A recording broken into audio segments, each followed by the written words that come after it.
저희가 준비한 키워드 5가지는 이렇습니다. 보랏빛 귀한, 그리고 천당, 자주국방, 스봉대란, 확정과 종전사회, 이렇게 5가지 키워드로 저희가 준비를 했는데요. 하나씩 저희가 풀어드리도록 하겠습니다. 네, 저희가 먼저 선정한 보랏빛 귀한 키워드인데 어떤 소식이냐? 아시겠지만 보랏빛이라는 것은 BTS의 상징적인 아미 팬클럽의 색깔입니다. 자, BTS가 지난 주말에 광화문 광장에서 화려한 컴백을 했습니다. 무려 3년 9개월 만에 컴백 무대로 광화문에서 콘서트를 했는데요. 전 세계 우리 문화적, 역사적 공간을 알리면서 화려한 컴백 무대를 장식했다는 것은 성공적인 소식이고 또 큰 이벤트였는데, 이게 근데 예상과는 다르게 좀 현장의 인원이 적지 않았냐, 뭐 이런 논란과 함께 또 너무 공적 자원이 동원된 거 아니냐, 이런 논란도 나온 것도 사실입니다. 자, 그래서 이제 전문가로부터 BTS의 컴백 무대와 의미, 과제에 대해서 이 시간에 좀 진단을 해보도록 하겠습니다. 자, 김범준 백석대 국제학부 스포츠대중문화전공 교수님 전화로 연결되어 있는데요. 나와 계시죠? 예, 안녕하세요. 백석대학교의 김범준 교수입니다. 네, 안녕하세요. 자, 이제 여러 가지 콘서트 생방송도 보셨을 것 같고 이후의 소식들도 좀 분석을 하셨을 것 같은데 관련해서 좀 몇 가지 여쭤보도록 하겠습니다. 예. 자, BTS가 지난 주말 이제 광화문에서 아리랑이라는 제목으로 화려한 컴백 무대를 했는데 일단 전 세계적으로 큰 성공을 거둔 것은 사실인 것으로 보입니다. 우리 교수님께서는 어떻게 보시는지 먼저 크게 총평으로 한 말씀 부탁드리겠습니다. 예, 이번 BTS 컴백 무대는 단순한 어떤 공연을 넘어서 문화와 도시 그리고 글로벌 플랫폼이 결합한 상징적인 이벤트였다고 생각합니다. 특히 광화문이라는 대한민국 수도 중심 공간을 활용했다는 점에서 K-팝이 하나의 대중문화 수준에서 이제는 대한민국 대표 문화 콘텐츠로 확장되고 있다는 의미로 받아들여졌습니다. 또한 넷플릭스를 통해서 전 세계 190개국으로 동시 송출되면서 직관하는 공연 참여자와 전 세계에서 공연 시청한 약 1,840만 명이 같은 감동을 받을 수 있도록 공연 이벤트의 확장성을 느낄 수 있는 이벤트였고요. 결국 이번 무대는 BTS의 영향력뿐만 아니라 K-팝 산업 자체의 새로운 진화를 보여준 사례라고 평가할 수 있겠습니다. 네. 자, 대체적으로 이제 긍정적으로 평가를 내릴 수 있는 상황인데요. 그 광화문 공연장 주변에 근데 당초에 주최 측 예상으로는 이제 26만 명이 모일 것이다 이렇게 예상을 했는데 생각보다는 그게 훨씬 못 미치는 이제 숫자가 모여서 한편에서는 이제 BTS 인기가 예전만 못한 것 아니냐 뭐 이런 얘기도 있고 신곡에 대한 평가가 별로 좋지 않은 건 아니냐 뭐 이런 얘기도 나오고 있는데 주최 측 예상보다 인원이 현장에 적게 모인 것에 대해서는 교수님 어떻게 보시는지 말씀 부탁드리겠습니다. 이 부분은 좀 시간을 두고 사실 봐야 될 부분이기도 합니다만 제 생각으로는 인기 문제로 보기보다는 구조적인 어떤 변화로 보는 것이 더 타당하지 않을까 생각합니다. 우선 광화문은 도심 공간이기 때문에 교통 통제, 안전 관리 등으로 인해서 물리적 수용 한계가 분명히 있었습니다. 또 하나 중요한 점은 넷플릭스를 통한 글로벌 중계 현장 관람 수요가 온라인으로 분산되는 대체 효과가 발생한 점도 들 수 있겠습니다. 실제로 1,840만 명이 시청했다는 점을 보면 관객이 줄었다기보다는 공연은 공연의 어떤 소비 방식이 오프라인에서 글로벌 디지털로 확장된 것으로 보는 것이 더 타당하지 않을까 이런 생각을 해봅니다. 네.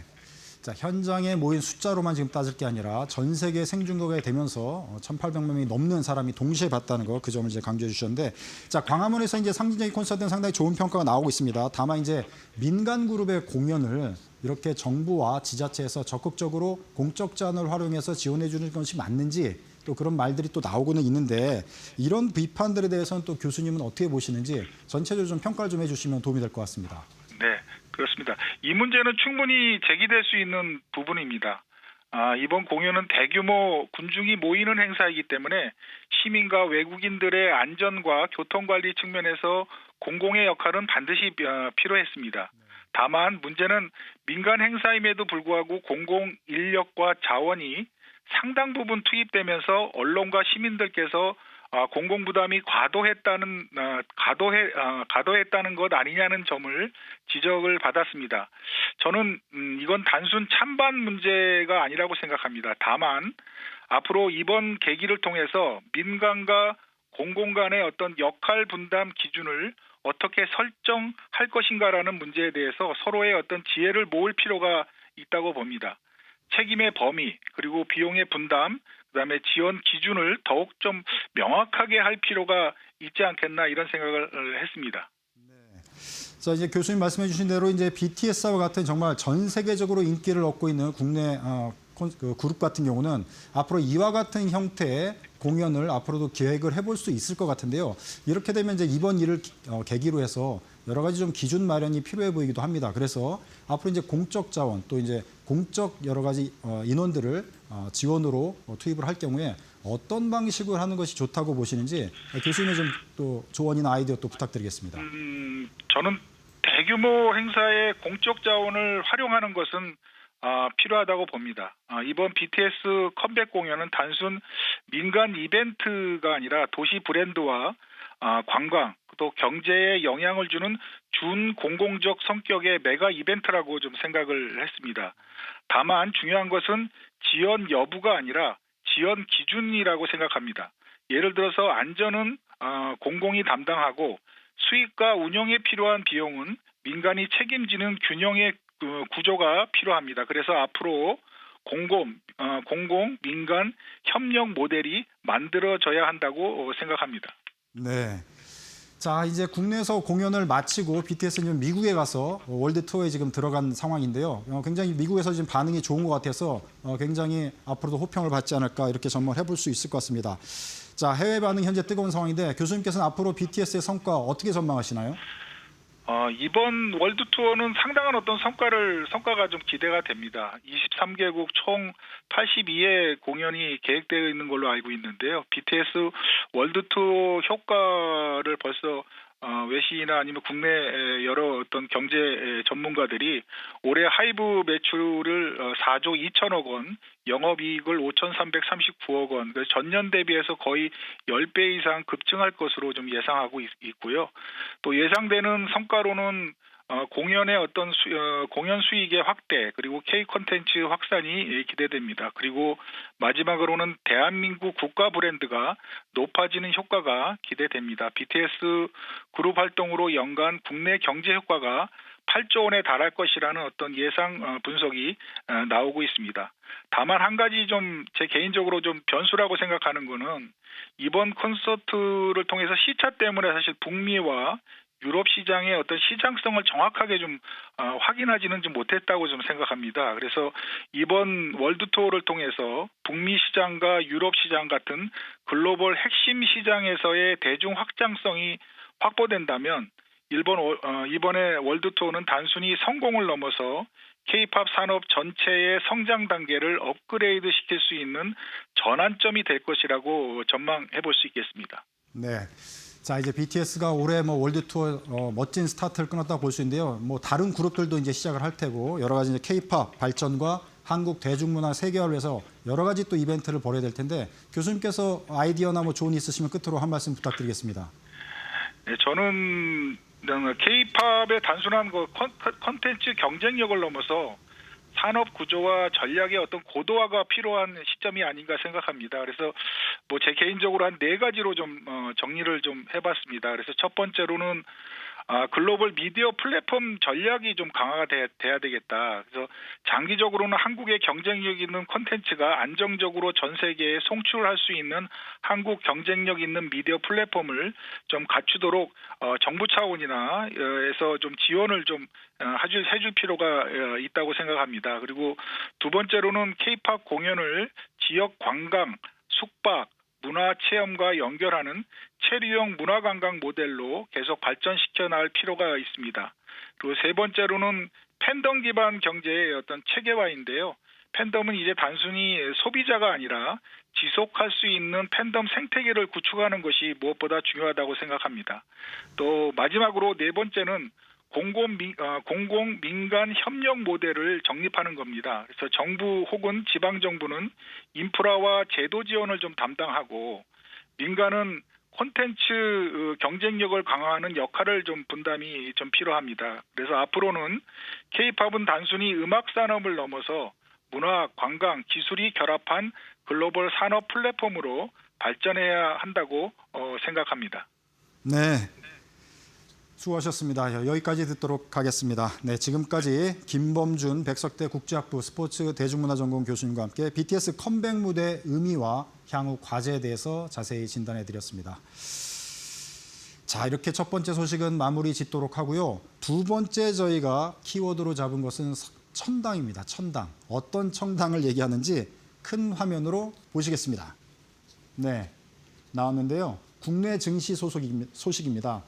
자, 천당 위에 삼천당 제약 있다고 지금 시장 내에서 이런 우스갯소리가 나오고 있습니다. 지금 코스닥 시장에 황제주로 등극을 해가지고 이거 그래프 한번 보십시오. 엄청납니다. 이 한 달 사이, 한 달도 안 되죠. 주가가 이렇게 급등을 했습니다. 자, 오늘은 좀 조정을 받았지만 지금 이달에 들어서의 이 퍼포먼스 정말 놀라운 성과인데요. 자, 관련해서 좀 진단을 해보도록 하겠습니다. 이동재 캐스터가 좀 소식 자세히 전해주실까요? 네, 한 주간 시장을 가장 뜨겁게 달군 종목이죠. 정말 천당 위에 삼천당 제약이라고 주가가 빠르게 급등하면서 코스닥 시가총액 1위 자리를 차지했습니다. 이란 사태로 흔들리던 시장 상황 속에서도 급등세를 이어가며 23년도에 에코프로에 이어 사상 이후 전무했던 코스닥 황제주 자리에 등극했는데요. 올해 들어서만 400% 가까이 성장하면서 그야말로 압도적인 상승세를 보이고 있습니다. 지난 1월에 세계 최초로 먹는 위고비의 복제약을 개발 중이라는 소식에 주가가 단숨에 50만 원 선까지 뛰어올랐고요.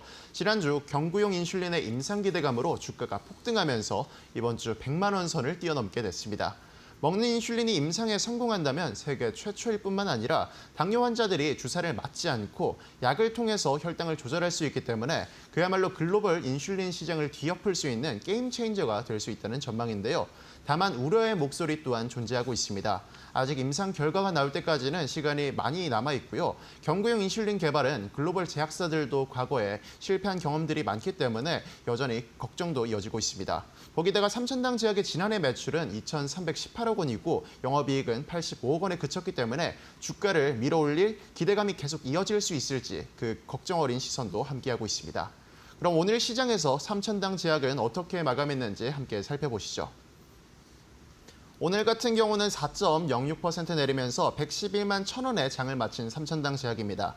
최근에 상승세가 거셌던 만큼 오늘 같은 경우는 차익 실현 매물이 쏟아진 것으로 보이는데요. 다만 오늘 이전까지는 6거래일 연속 상승세를 보여갔고 오늘 같은 경우도 119만 원 선까지 오르면서 계속해서 고점을 높여가는 모습도 보였습니다. 네.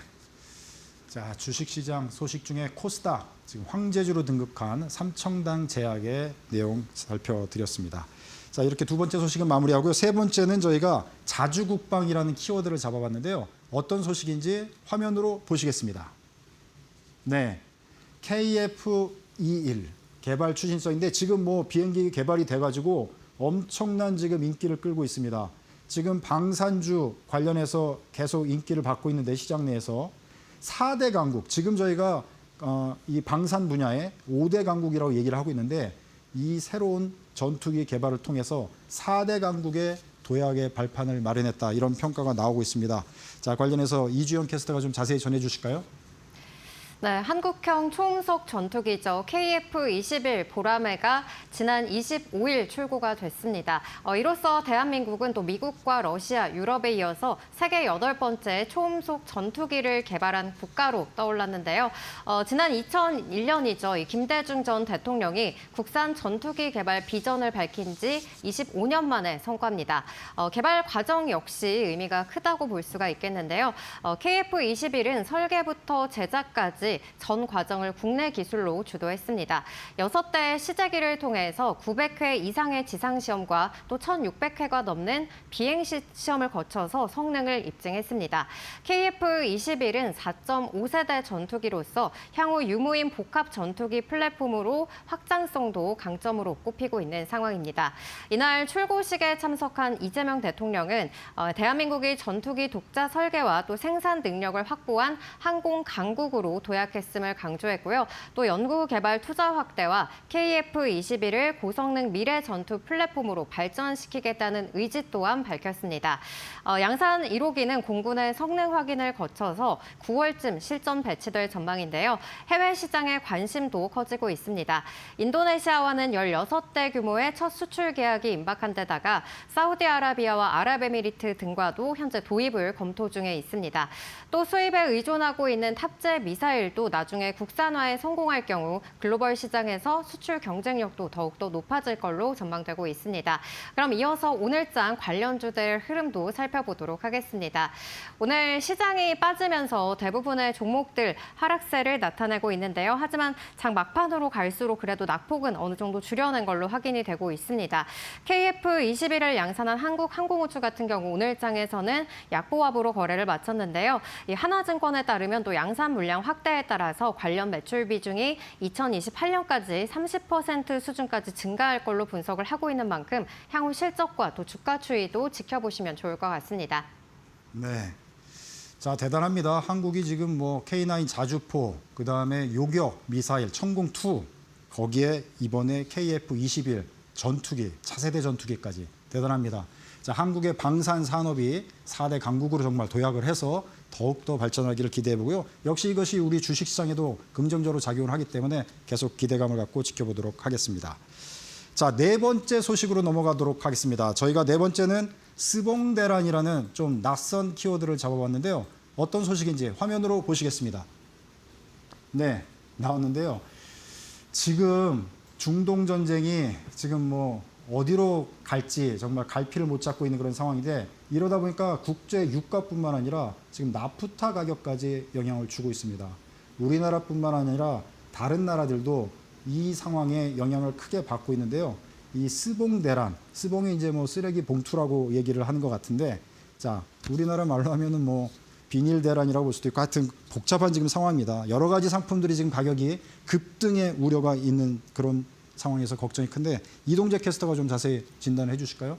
네, 중동 여파, 중동 전쟁 여파가 정말 생각지도 못한 곳으로 튀었습니다. 이른바 스봉대란, 쓰레기 봉투 부족 현상이 나타나고 있는 건데요. 플라스틱, 섬유, 그리고 고무, 비닐 등 다양한 산업의 기초 원료이자 산업의 쌀로 불리는 나프타가 수급에 차질이 생기면서 우리의 일상 소비재까지도 우려가 번지고 있습니다. 우리나라는 나프타 수요의 절반 정도를 해외에서 수입하고 그중 약 77%가 중동산 수입인데요. 중동 전쟁으로 호르무즈 해협이 계속 봉쇄되다 보니 SNS를 중심으로 비닐 장갑과 쓰레기 봉투 등 생필품의 품귀 현상이 일어날 것이라는 소식이 번졌습니다. 일부 매장에서는 사재기 우려에 1인 1봉과 같이 구매 제한을 걸어놓기도 했는데요. 다만 기후에너지 환경부는 전국에 평균적으로 3개월 분량의 재고가 남아있기 때문에 안정적인 공급에는 문제가 없을 것이라고 밝혔습니다. 또 산업통상부는 오늘 국내 기업의 나프타 수출을 앞으로 5개월간 제한한다고 밝히면서 국내 나프타 수급을 위해 안정을 위해서 발벗고 나서는 모습도 보였습니다. 아울러 비닐과 플라스틱들이 모두 품귀 현상을 보일 것이라는 이런 우려에 대체적인 탈플라스틱 관련주들이 이번 주에 급등하는 모습도 보였는데요. 탈플라스틱 관련주들 오늘 종가도 한번 바로 이어서 살펴보도록 하겠습니다. 오늘 기대감이 다소 약화된 탈플라스틱 관련주입니다. CTK와 세린비엔즈 같은 경우는 5% 가까운 상승세를 보였는데요. 오전장까지만 해도 상한가를 기록했고 어제도 상한가를 기록했던 세린비엔즈지만 오늘 오전장까지 해도 강한 모습을 보였지만 이란 리스크로 전반적으로 우리 시장이 무거운 모습을 보이면서 탈플라스틱 관련주가 강세를 보였습니다. 트럼프 대통령이 종전을 원한다는 소식, 이런 소식들이 전쟁의 긴장감을 약간은 완화시키면서 탈플라스틱 관련주가 다시금 기대감이 약해지는 모습을 보이는데요. 에코플라스틱 3% 넘게 빠졌고요. 삼육물산과 삼양패키징도 10% 넘게 하락하는 모습을 보였습니다. 네. 자, 이게 국제 유가 급등해서 걱정이 컸는데 뭐 유가뿐만 아니라 이 비닐 관련, 플라스틱 관련 제품들까지 이제 직접적인 영향을 주고 있어가지고 여러 가지 경제에 큰 타격이 되고 있습니다. 빨리 해결이 돼야 될 것 같습니다. 이렇게 해서 네 번째 소식은 정리를 하도록 하고요. 다섯 번째, 확전과 종전 사이, 어떤 소식인지 화면으로 보시겠습니다. 네, 지금 미국 이란 전쟁이 종전을 해야 되는 상황인데 확전이 될 우려도 지금 아직 남아있는 상태고요. 그래서 미국과 이란이 지금 첨예하게 대립은 하고 있지만 트럼프 대통령은 일단 종전 쪽에 무게를 두고 강한 압박을 지금 가하고 있습니다. 자, 지난 토요일 날 휴전의 뉘앙스를 이미 대통령이 발표를 했는데 지금 연장을 해서 10일간 에너지 시설 공격은 하지 않고 유예를 둔 상태에서 종전을 하려고 하는 그런 움직임을 보이고 있습니다. 그래서 이번 주말에 이제 휴전이 또 되지 않겠냐. 종전까지는 어렵겠지만 휴전의 가능성이 지금 높아지고 있는 상황인데 관련해서 이주연 캐스터가 좀 자세히 전해 주실까요? 네, 도널드 트럼프 대통령이 이르면 이번 주말 또 이란과의 휴전 가능성이 제기가 되면서 중동 정세가 지금 분기점을 향해서 달려가고 있습니다. 현재 흐름을 보면 이번 주말이 확전과 또 휴전을 가를 마지막 분수령이 될 가능성이 큰 상황인데요. 당초 설정된 작전 기간이 4주에서 6주 사이였던 점을 고려하면 전쟁은 이미 막바지 단계에 접어들었다는 분석이 지배적입니다. 오늘 이스라엘 매체 보도에 따르면은 트럼프 대통령은 이란의 핵심 원유 수출 거점인 하르그 섬에 또 지상군을 투입해서 군사적 압박을 극대화하고 이를 통해서 협상을 끌어올리려는 그런 구상을 검토 중이라는 소식도 전해졌는데요. 전문가들은 트럼프 대통령이 승리의 명분을 만든 뒤에 또 휴전을 선언할 가능성이 높다고 보고 있습니다. 이런 가운데 이스라엘은 이 졸속 휴전을 강하게 반발하면서 독자적인 군사 행동을 강화하고 있는데요. 실제로 이스라엘 네타냐후 총리는 이란의 산업시설을 최대한 파괴하라는 강도 높은 지시를 내렸습니다. 이는 휴전 이전에 되돌릴 수 없는 수준의 타격을 입히겠다라는 의도로 해석이 되고 있고요. 이란의 탄도미사일 위협을 제거하고 또 군사 인프라를 붕괴시키는 건 물론 대부 불안정을 유도해서 정권 변화 가능성까지 염두에 두고 있는 것으로 분석이 되고 있습니다.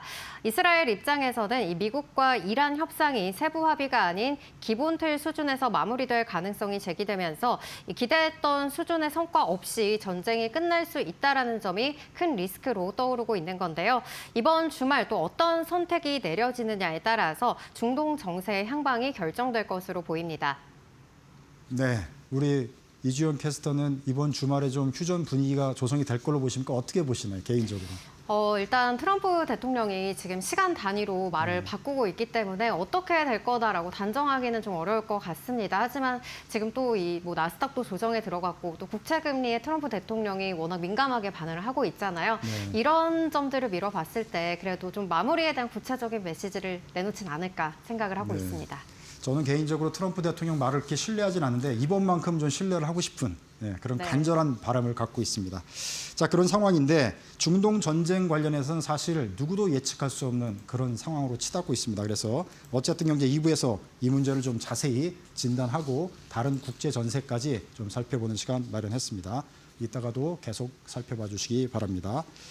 자, 이제 저희 제작진이 선정한 한 주의 경제판 뉴스킥 5 주요 경제 소식과 이에 대한 분석은 여기서 마치도록 하겠습니다.